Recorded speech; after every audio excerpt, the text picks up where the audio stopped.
নমস্কার বন্ধুরা, আমি এখন তোমাদের সঙ্গে চিকেন ভর্তা রেসিপি শেয়ার করছি। দেখো, চিকেনগুলোকে সেদ্ধ করে নিয়েছি।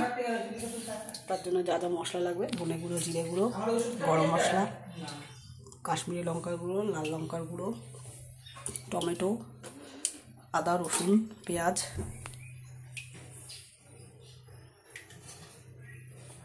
কড়াই তেল দিয়ে দিয়েছি, তেলটা গরম হয়ে গেছে। এবার পেঁয়াজ আর রসুনটা আমি ভালো করে ভেজে নেবো।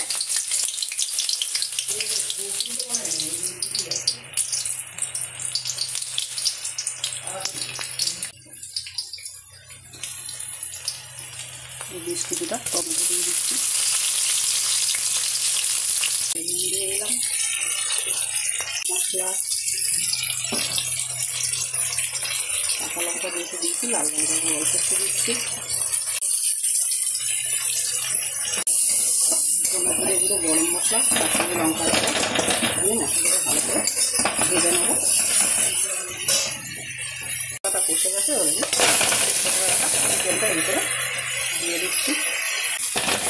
সামান্য কচুরি মেথি দিয়ে দিয়েছি। এবারে ভালোভাবে ফুটে গেলে নামিয়ে নেবো। উপর দিয়ে ক্রিম দিয়ে গার্নিশিং করে দেবো।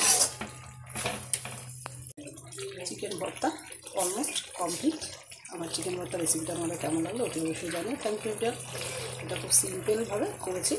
চিকেন ভর্তা আমি অন্যরকমভাবেও করি, ওই রেসিপিটা আগে শেয়ার করেছি। Thank you deer.